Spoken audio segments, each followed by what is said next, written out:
जय गुरुदेव, जय गणपति गणेश, जय माँ काली। हाय गाइस, कैसे हैं आप सब लोग। आई होप कि आप सब लोग अच्छे हैं और अपनी अपनी लाइफ में पॉजिटिव होंगे।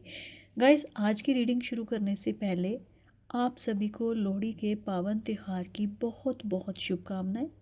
मे this Lohri burn all your worries, fears and past pain into the holy fire. जैसे लोहड़ी की अग्नि पुराने दुख जलाकर नई रोशनी लाती है, वैसे ही आपकी ज़िंदगी में सुकून, हीलिंग और पॉजिटिव न्यू बिगनिंग आए। आई प्रे कि इस लोहड़ी आपके दिल का बोझ हल्का हो और आपको वो सब मिले जो आपका दिल सच में डिज़र्व करता है। Happy Lohri to each one of you. तो चलिए अब इसी पॉजिटिव एनर्जी के साथ अपनी रीडिंग को स्टार्ट करती हूँ। तो गाइस, मैं निकालती हूँ आपके लिए कार्ड्स। देखते हैं कौन से कार्ड्स जो हैं वो आपके लिए निकल कर आते हैं। पहला कार्ड आपके लिए आया है दी हर्मिट। दूसरा कार्ड आया है temperance. 10 of swords, the star, S of cups. तो गाइस, ये कार्ड्स जो हैं वो आपके लिए निकल कर आए हैं। तो प्यारे दर्शकों, आप देख रहे हैं tarot with R Sharma. Guys, आज की ये जो रीडिंग है ना, ये बहुत पवित्र रीडिंग है, बहुत गहरी रीडिंग है। क्योंकि आज के इस रीडिंग में मैं देखूंगी कि ईश्वर आपको इस समय क्या संदेश देना चाहते हैं। ये रीडिंग जो है वो जनरल रीडिंग है गाइज। अगर ये आपके साथ रेजोनेट करे तो ही इसे स्वीकार करिएगा, अगर नहीं करे तो इसे जो है वो शांति से छोड़ दे।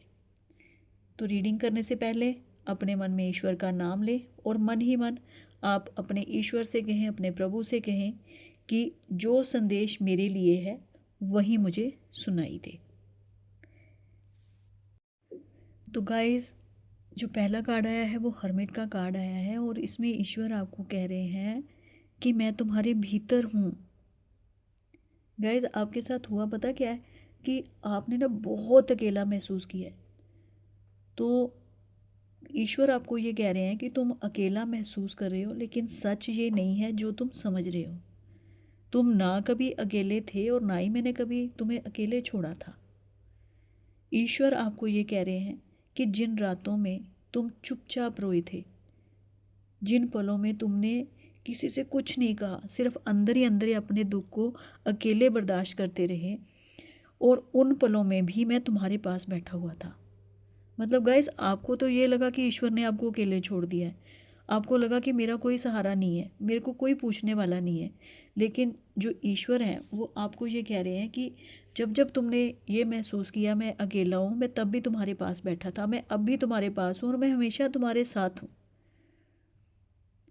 और ईश्वर आपको ये कह रहे हैं कि तुम बाहर से जो थे वो सहारे की तलाश कर रहे थे, और मैं तो तुम्हारे अंदर बैठा था। मैं तो तुम्हारी आत्मा में पहले से ही मौजूद था। तो गाइस, ईश्वर साफ साफ आपको ये कह रहे हैं कि जब जब तुमने अकेला महसूस किया, तुमने तुम्हें अपने अंदर झांक के देखना चाहिए था। मैं तो तुम्हारे अंदर बैठा हुआ था, मैं तुम्हारे भीतर बैठा हुआ था। मैंने तुम्हें हर उस जगह में संभाला है जिस वक्त तुमने अपने आप को अकेला महसूस किया है। मतलब ईश्वर हर पल आपके साथ थे, वो हर पल आपके साथ हैं और वो हर पल आपके साथ होंगे। चाहे आपको लगा है कि मैं अकेला रोता रहा, मैंने बहुत सारी रातें जो हैं चुपचाप रो के बिताई हैं, पर गाइस, सच ये है कि ईश्वर ने आपको रोते भी देखा है, आपको परेशानी में भी देखा है, लेकिन उन्होंने आपका साथ कभी नहीं छोड़ा।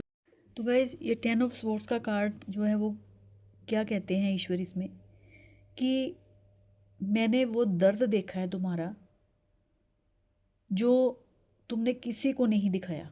वो दर्द सिर्फ तुम्हारा मैंने देखा है, और कोई नहीं था तुम्हारा वो दर्द देखने वाला। वो दर्द सिर्फ तुम्हारा मैंने देखा है। मैंने तुम्हारा वो अपमान होता हुआ देखा है, वो चोट देखी है जिसने तुम्हें अंदर से तोड़ के रख दिया था। तुम अंदर से पूरी तरह से टूट चुके थे। तो फिर भी तुमने मुस्कुराया, तुम मुस्कुरा के अपने जीवन को फिर जिए। लेकिन भगवान अब ये कह रहे हैं आपको कि अब वो जो दौर था ना आपका अपमान सहने का, दर्द सहने का, जो आपने चोटें खाई थी, वो दौर अब समाप्त हो चुका है। जितना तुमने टूटना था वो टूट चुके हो, ठीक है। लेकिन अब आपको तोड़ा नहीं जाएगा, अब आपको जीवन में ऊपर उठाया जाएगा। वो टूटने के दिन गए, ठीक है, वो बिखरने के दिन गए, लेकिन अब जो आपका समय आ रहा है ना, अब वो दौर आपका ऊपर उठने का आ रहा है। तो ईश्वर अब आपको पूरी तरह से संभालेंगे, आपको जीवन में ऊपर उठाएंगे और कहीं से भी अब आपको टूटने नहीं देंगे। गाइस, जो ईश्वर है ना, वो आपको कह रहे हैं, आपके लिए जो टेम्परेंस का कार्ड आया ना, इसमें ईश्वर आपको ये कह रहे हैं कि मुझे पता है कि तुम रोए हो, बहुत परेशानी झेली है तुमने, बहुत दुख दर्द तकलीफ़ें उठाई हैं, तुम्हें लग रहा होगा कि भगवान भी मेरी नहीं सुन रहे हैं।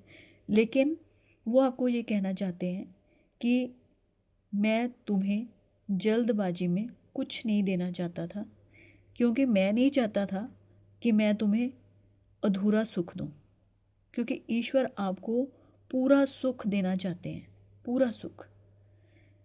मतलब वो जल्दबाजी में आपको थोड़ी सी चीज़ दे के ऐसे नहीं रखना चाहते थे, वो आपको पूरा करना चाहते हैं, इसलिए उन्होंने आपको दुख दर्द और तकलीफ़ें दी, ठीक है, क्योंकि इंसान दुख दर्द और तकलीफ़ों में बहुत कुछ सीखता है। तो ईश्वर ये कह रहे हैं कि तुम्हारी जो प्रार्थना है मैंने उसको सुना है, और अब उस प्रार्थना का जो फल है वो आपको मिलना बाकी है, वो मिलेगा आपको। पर आपको थोड़ा सा सब्र रखना होगा, क्योंकि जो भी तुम्हें मिलेगा ना, वो तुम्हारे आंसुओं की कीमत से कहीं ज़्यादा होगा। जितना तुम रोए हो ना, उससे कई गुना ज़्यादा बढ़ के आपको सुख मिलने वाला है। लेकिन वो मिलेगा थोड़ा आराम से, थोड़ा सब्र के साथ, थोड़ा सब्र रखना होगा। लेकिन ईश्वर आपको देंगे सब कुछ, क्योंकि जो ईश्वर के प्यारे बच्चे होते हैं ना, भगवान उनको कभी भी दुख नहीं दे सकते।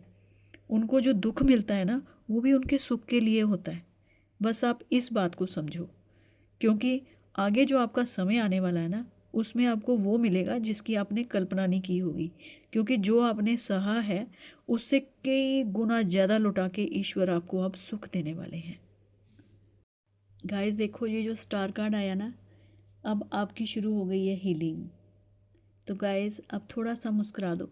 मुझे पता है आपने बहुत दुख झेला है, क्योंकि आपकी जो एनर्जी निकल कर आई है ना इन कार्ड्स में, मैं जो देख रही हूँ, आपने बहुत कुछ सहा है, बहुत कुछ झेला है। तो आप इतनी परेशानी में पीछे से जो भी आपने झेला है ना, उसमें बहुत परेशानी आपने झेली है।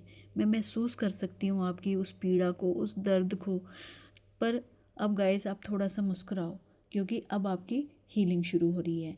तो ईश्वर कह रहे हैं कि अब तुम्हारा दिल जो है वो थोड़ा हल्का होगा, ठीक है। तो गाइस प्लीज़ मुस्कुरा दो, ठीक है। तो जिन बातों ने तुम्हें अंदर से भारी बना दिया था ना, अब वो धीरे धीरे आपके जीवन से छूटने लग जाएंगी। वो चीज़ें जिनका बोझ आपके जीवन के ऊपर था ना, वो अब धीरे धीरे छूटने लग जाएंगी, और आपकी जो एनर्जी है ना, वो फिर से साफ़ हो जाएगी और बहुत शुद्ध हो जाएगी, उजली हो जाएगी, ठीक है। अब आप ईश्वर पर फिर से भरोसा करना सीखोगे। अब तुम पहले खुद पर भरोसा करोगे, फिर अपने जीवन पर भरोसा करोगे।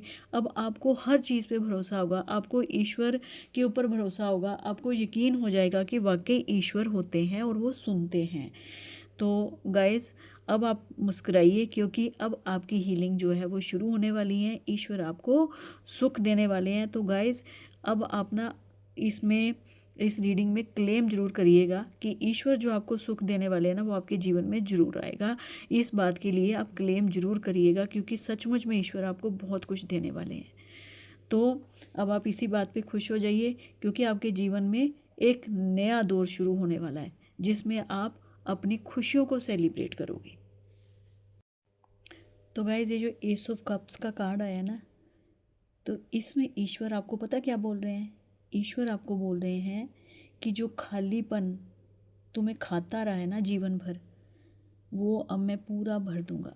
जिस जगह से जिस आपकी लाइफ का जो कॉर्नर खाली था ना, वो ईश्वर अब पूरी तरह से भर देंगे। देखना, आप संभाल नहीं पाओगे, इतनी खुशियाँ ईश्वर आपके जीवन में देने वाले हैं। आपका जो प्यार, वो जो सम्मान, वो जो अपनापन आपको चाहिए था, वो सब आपको वापस आएगा और वो नए रूप में वापस आएगा। बस आप अपने दिल के दरवाजे खोल के रखना, ईश्वर आपको बहुत कुछ देने वाले हैं। ईश्वर आपकी झोली खुशियों से भर देंगे। गाइस, इस रीडिंग को क्लेम जरूर करिएगा, क्योंकि ईश्वर आपको जो कुछ देने वाले हैं ना, उसके लिए आपको थैंक्स उनका जरूर करना चाहिए। तो ईश्वर ने आपको इस रीडिंग में ये मैसेज दे दिया है कि आपने जो सहा वो सब खत्म, और अब आपका जो जीवन है वो हर तरीके से भरने वाला है। जो भी आप इच्छा रखते हो ना कि मेरे जीवन में ये होने वाला है, तो बस समझ लो कि ईश्वर आपको वो दे के रहेंगे। तो ईश्वर का यही संदेश है आपको कि तुम थक गए थे, मैं जानता हूँ, लेकिन तुम हारे नहीं हो, तो मैं अब तुम्हें संभालूंगा भी मैं ही। और जो तुम खो चुके थे, वो उससे भी बेहतर होकर वो आपकी लाइफ में आएगा। तो गाइस, अगर ये संदेश आपके दिल को छू गया हो तो कमेंट में ज़रूर लिखिएगा कि ईश्वर, मैं आप पर भरोसा करता हूँ या करती हूँ। तो ईश्वर आप सभी को शांति और प्रेम दे। इसी के साथ ही मैं अपनी रीडिंग को यहीं पर क्लोज़ करती हूँ, और अब मैं मिलती हूँ आपको अपनी नेक्स्ट रीडिंग में। तब तक के लिए बाय बाय।